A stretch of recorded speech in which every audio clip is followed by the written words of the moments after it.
G'day and welcome to another big edition of RDFNL TV. My name's Yeendy. I'm joined by Tara Murray, one of the best journos in the business. We're looking ahead to Rockbank in their pre-season campaign. Tara, thanks so much for joining us. We talk about clubs that are really raising the bar early in their preparations for 2019. It is the mighty Rams. It is. Well, they've got new netball and football coaches, and it seems a pretty exciting time down there.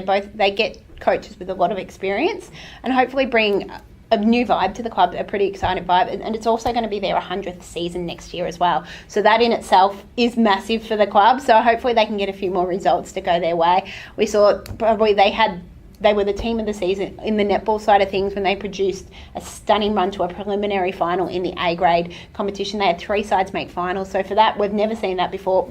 They hadn't even made an A-grade final series. Yeah. So that was probably the excitement of the season, and probably the story of the season was Rockbank's A-grade netball side. So hopefully they can build some of that with their football as well. They've got a new coach on board, and it all seems pretty exciting down there. Let's talk about the footy side of things. They recently held a Meet the Coach Day. Their new coach is doing some wonderful things, has had some tremendous experience. Talk us through what we've got to see. Well, they've appointed Lachlan Waterman, so they actually approached Lockie, and he was quite keen to come on board. He spoke to him. He said he was happy with that challenge to get them up and going and help them hopefully have some success.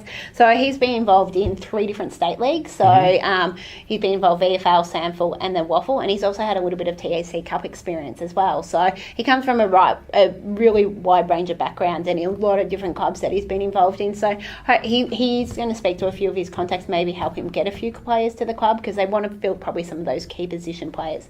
They have had a few clearances posted already of players wanting to leave.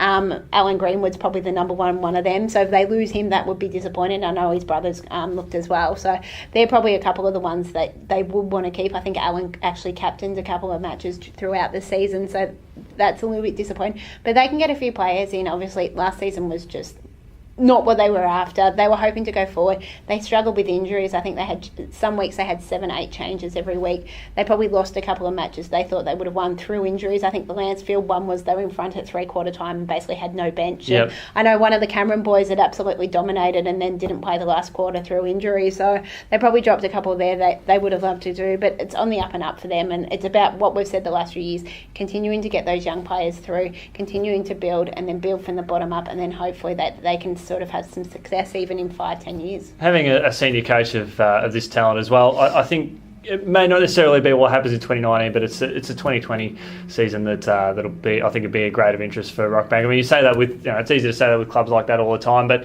we're going to see departures, we're going to see arrivals. But they're in a good rebuilding phase at the moment. For what we're seeing of the club, it's a long-term thing that's really looking good for them. Oh, and they don't shy away from that. They've said that it's a long-term thing. They've said that for a number of years. And look, for them to hopefully they can get Lockie there and he can stay for a number of years and get some stability, because they've had a few different coaches in recent years, and obviously they had Gav a few years ago. Then they did appoint a coach and that didn't go through. So then you had the 2 Lees coach, and then you had Lee McInerney just by himself this year. Hopefully they can get someone stable, can stay there for 3-4 years at least, and help build that club and build that structure and help get them up the ladder. It's definitely not all doom and gloom by any stretch of the imagination. They've got some incredibly talented players coming through. The Baumgartners are absolutely fantastic. We talked them up a fair bit, and some of the other players coming through, and the Camerons, yeah. So I think with the latest appointment, and hopefully generates the hype, there's every chance over the coming weeks and months that we could see a few more key players wanting to join that club. It is, and I'm excited by that appointment of Waterman. It's something different. You probably don't get a lot of people who have had that much experience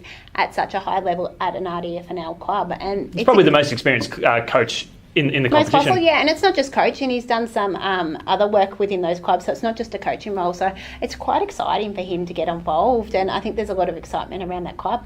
Now let's talk about A-grade now. This highlights, rubber stamps, just how awesome the Rockbank has been doing in the off-season. Bringing in a reigning grand final coach in the RDFNL from 2017, across from Melton South, and now he's over at Rockbank. We're talking about the great Alan Watson, a really good get for the club. I wasn't necessarily surprised about this, so I spoke to Alan Ballarat Grand Final day, and he wasn't sure whether he was staying at Melton South, and said at the time he'd had an offer from an RDFNL club, and in my head I'm like, I bet you was Rocket. Bet you was Rocket, and I was right. So that does not surprise me. And look, you go, as I said, they were the story of the year across netball and football, making a prelim final. Most of that group is staying together, which was the key for them, to keep them together. And look, as we've seen with Alan recent years, he brings players with him. He did it to Lancefield, he did it to Melton South. So some of those players he took to Melton South are going to come across as well. So you've got a Courtney Arnett's one of them, his daughter Taylor Watson, who didn't play a lot this year, I think through injury and being overseas. So you've got a couple of them. And even if they bring T. Sanganoma, who is an absolute gun, she plays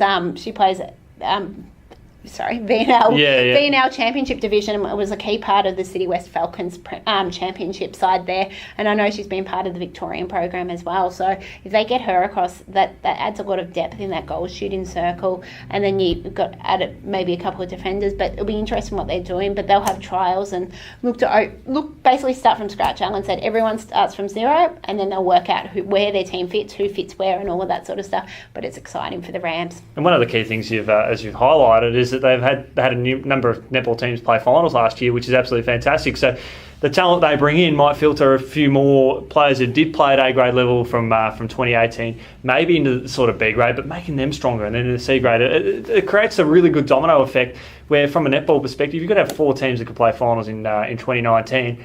And actually compete and maybe contest for the flag. And the positive sign is they've had 2 years in a row their under-19s have made finals. So that tells you the good signs for the season. Speaking with Alan, said they might lose a few players who might follow the former coach Lizzie across to Melton Central, so that's something to keep an eye on there.